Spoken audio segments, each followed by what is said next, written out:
러시아에 파병된 북한군 일부가 이미 최전선 전투에 참여한 것으로 확인됐습니다. 국정원은 북한군 병사들이 러시아 공수여단과 해병대에 배속돼 훈련을 받고 전투에 참여한 것으로 파악된다고 밝혔는데요. 이런 가운데 우크라이나가 미국이 제공한 장거리 미사일로 러시아 본토 타격을 감행했습니다. 러시아는 이에 핵카드를 꺼내들었는데요. 자세한 상황들 반길주 국립외교원 국제안보통일연구부 조교수와 함께 살펴보도록 하겠습니다. 교수님 안녕하십니까? 안녕하세요. 예. 자, 러시아 우크라이나 전쟁 상황과 관련해서 계속해서 소식들이 전해지고 있는데 일단 뭐 말씀을 드린 것처럼 러시아에 파병된 북한군, 현지 공수여단, 또 해병대에 배속돼 일부가 전투에 참여한 것으로 파악된다. 이렇게 이제 국정원의 보고가 있었습니다. 현재까지의 이 전쟁 상황, 그러니까 정황을 좀 어떻게 보고 계세요? 한 3단계로 나누어 볼 수 있을 것 같은데요. 네네. 우선 북한군이 파병이 돼서 러시아 동북부에서 현지 적응 훈련을 했어요. 그리고 그 현지 적응 훈련을 바탕으로 해서 쿠르스크에 배치돼서 전술 훈련을 하고 네. 우크라이나의 드론 공격에 대응하는 훈련도 하고 한 후에 이제 마지막 단계인 최전선에서의 역할 그 투입이 된 거로 보이고요. 예, 예. 이 일부 이제 조우를 좀 우크라이나군에서 하면서 소규모 전투까지 한 것으로 보여요. 이제 앞으로는 이제 대규모 전투 국면으로 진행될 것 같은데 이런 상황에서 이런 그 현지에서 북한군 역할을 통제할 수 있는 북한군 통제관리센터도 만들었잖아요. 그래서 예, 조직적 예. 인프라도 만들고 그런 상황에서 러시아와 북한은 밀착 행보를 굉장히 빠르게 하고 있어요. 최선희 외무상이 지난 4일에 러시아를 방문해서 푸틴과 면담도 하고 그다음에 그렇죠. 오늘은 경제공동위원회를 했잖아요. 이런 것들을 다 고려하면 그 전선에서의 상황이 대규모 전투를 임박한 상황에서 이 상황에 따라서 추가 파병까지 있을 수 있다는 논의까지 다 마련한 상태에서 여러 가지 완성도를 높이는 정책과 어떤 현지 그 투입 이런 거에 맞물려 돌아간다고 봅니다. 예.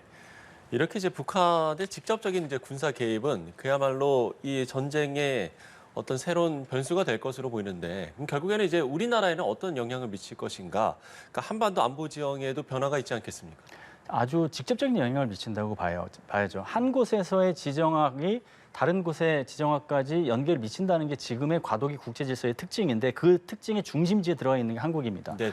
러시아 군을 돕기 위해서 북한군이 유라시아 전선에서 파병됐다는 의미는 러시아군이 북한을 돕기 위해서 한반도에 올 수 있다는 의미예요. 예. 그게 동맹의 본질이기 때문에 그게 실제로 이제 현실적인 도전이 됐다라는 게 하나가 있고요. 그 두 번째는 이번에 그 러시아에서 핵교리를 이제 바꾸면서 나갔던 것 중에 핵을 보유한 국가가 핵을 보유하지 않은 국가를 도울 경우에 그 국가가 핵무기 대상이 될 수도 있다는 얘기를 했잖아요. 그러면 예, 예. 우리나라의 경우에는 NCLG를 통해서 핵을 보유하고 있지 않은 상태에서 미국의 확장 억제에 울타리 안에 있잖아요. 그런데 그러면은 그 한반도에 러시아가 개입한 상황에서 러시아도 결국은 한국의 적이 될 텐데 그 상황이 되면 공격하게 되면 핵 공격의 대상권에 포함될 수도 있다는 얘기이기 때문에 재래식 전쟁뿐만 우크라이나와 아니라 같은 상황이 될 수가 있는 거죠. 역으로 된 상황이 될 수 있기 때문에 굉장히 복잡한 상황이 됐고 그렇게 되지 않도록 대러 레버리지 그다음에 북한 비핵화와 억제의 목표를 굉장히 단단하게 가져가야 되는 숙제가 있다고 봅니다. 예. 그런가 하면 오늘 이제 국정원의 보고 중에 북한이 포탄 미사일에 이어서 지금 170mm 자주포, 또 240mm 방사포 이런 이제 장사정포까지 추가 수출한 사실이 확인이 됐는데 지금 뭐 인적 그리고 물적으로 이렇게 지원을 하고 있는 이런 상황들은 어떻게 봐야 되는 겁니까? 북한군이 러시아를 위해서 정말 모든 걸 투자하는 거죠. 병력뿐만 아니라 일부 그 최신 무기까지 사실 240mm 포 같은 경우는 최근까지 검수 사격을 한 신형 무기 체계이기 때문에 그런 것까지 지원한다는 것은 정말 여기에 올인한다는 이제랑 볼 수 있는데요. 예. 그러면은 그만큼 러시아가 북한에게 많이 기댄다는 건데 그 예. 기대는 것을 러시아는 강대국으로 이제 부활하기 위해서 노력을 하는 상황인데 강대국이 아닌 북한에게 의존하는 모양새가 안 좋잖아요. 그러면은 대북 레버리지를 위해서 어떻게 할 것인가를 같이 고민할 거예요.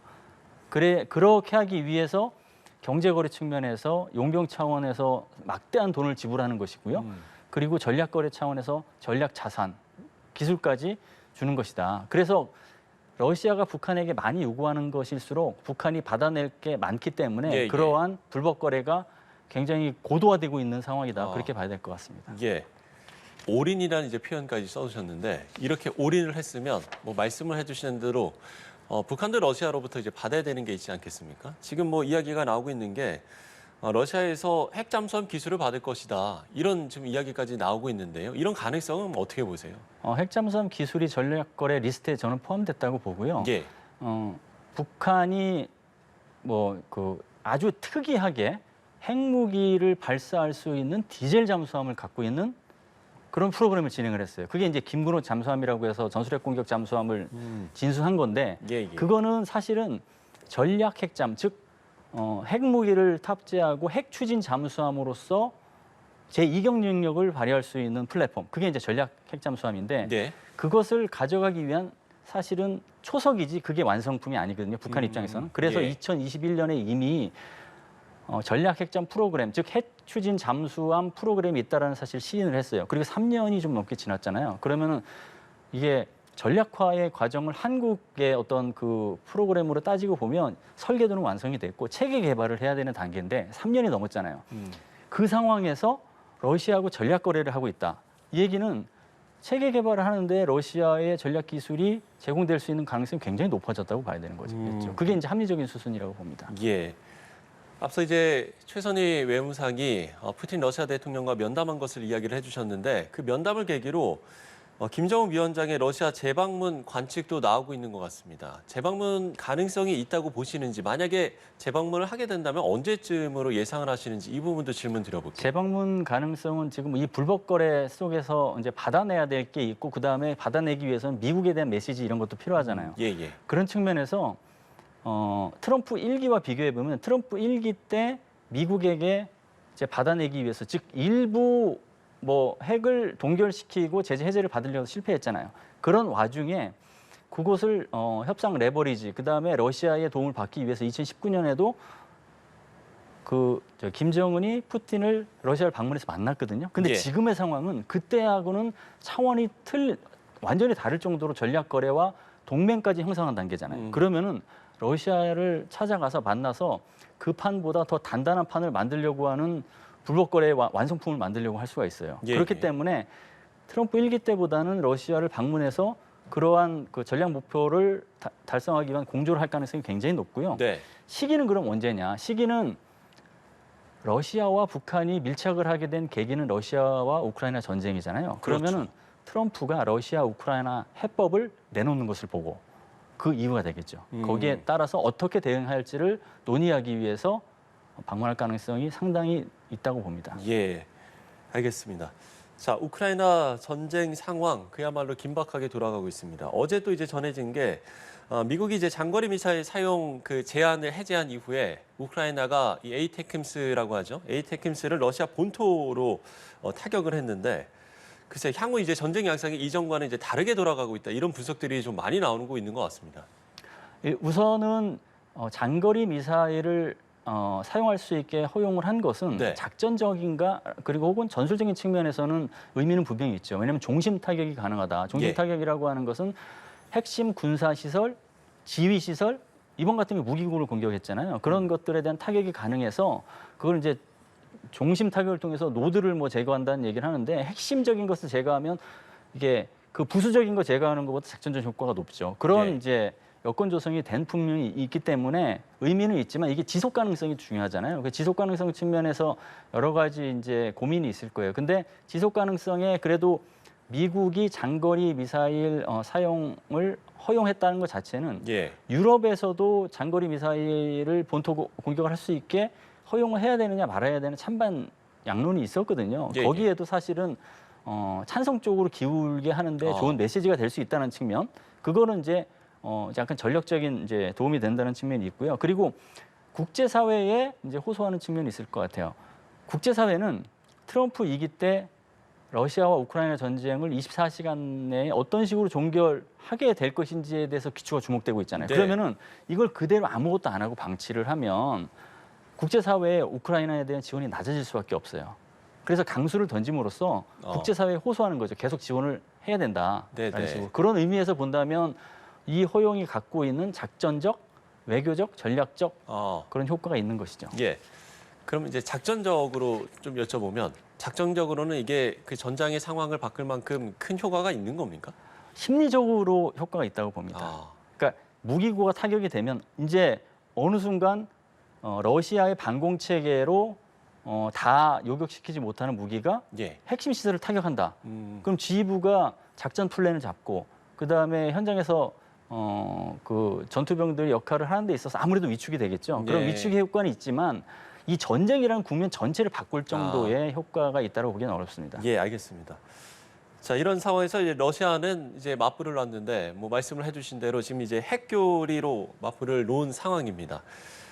이걸 이제 푸틴 대통령의 어떤 경고 차원으로 볼까요? 아니면 진짜로 그렇게 우크라이나를 공격할 수 있다. 이런 진짜로 그렇게 할 가능성도 있다고 보시는지 어떤 쪽에 좀 더 무게를 두고 생각을 하시는지 궁금합니다. 저는 두 가지를 보는데 첫 번째는 이제 핵 인질이라는 게 분명히 있죠. 핵을 네. 사용한다기보다 핵 공포를 통해서 우크라이나 지원을 못하게 하는 그게 이제 뭐 미국이 될 수도 있고 유럽이 될 수도 있고 국제사회 전체에 될 수도 있어요. 그게 이제 있고 두 번째는 트럼프에 던지는 메시지라고 봐요. 트럼프가 24시간 내에 전쟁을 종식하겠다고 했는데 바이든이 최대치로 지금 도와주고 있는데 트럼프가 역할을 해라. 그래서 결국은 미국 현 권력 대 미래 권력의 내부 갈등을 이제 유도하는 게 분명히 있는 것이죠. 그럼에도 불구하고 핵 사용 가능성이 전혀 없느냐? 그렇지는 않다고 봅니다. 이번에 핵교리 나온 거 보면 이제 말씀드렸던 비핵 보유국을 이제 핵 보유국이 도와주면 이제 대상이 된다라는 거 말고도 네. 러시아 본토에 대해 대규모 공격이라든가 그다음에 벨라루스를 공격한다든가 그럼 핵 공격의 대상이 된다고 이제 얘기를 했어요. 그 얘기는 뭐냐면 기존의 핵무기를 갖고 있는 국가들에게 적용되던 통상적인 원칙. 핵무기는 억제용이다. 군사적으로 먼저 사용할 수 있는 무기가 아니다라는 그것을 깨트리는 거고요. 예, 예. 두 번째는 핵 자체가 절대 무기이기 때문에 사용돼서는 안 되는 무기다라고 하는 핵 금기. 그걸 깨트리는 거예요.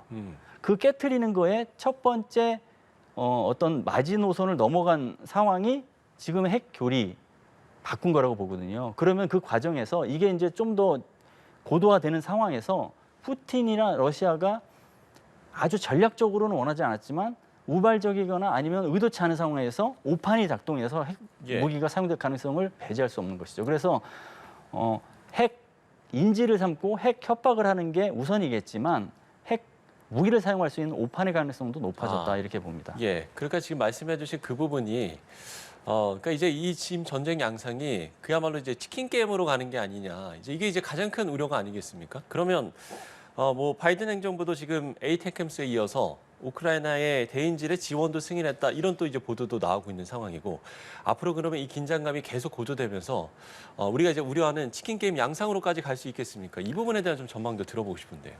푸틴은 처음부터 치킨 게임이 통할 거라고 생각을 했죠. 왜냐하면 전쟁 초반부터 2022년 2월 24일에 전쟁을 시작하고 얼마 안 돼서 1, 2주 지나서부터 핵무기 카드를 들기 시작했어요. 자신의 핵무기가 유럽까지 도달하는데 얼마 안 걸린다. 그리고 핵 연습도 하고 치킨 게임을 통해서 국제사회가 결집을 해서 우크라이나 지원을 막으려고 했어요. 예. 그리고 미국이 장거리 미사일 타격할 수 있도록 허용을 하면 핵 전쟁도 불사하겠다는 얘기도 했어요. 그리고 이거는 서방하고의 직접적인 전쟁을 얘기하는 것이다. 3차 세계대전까지도 얘기했고 치킨 예. 게임이거든요.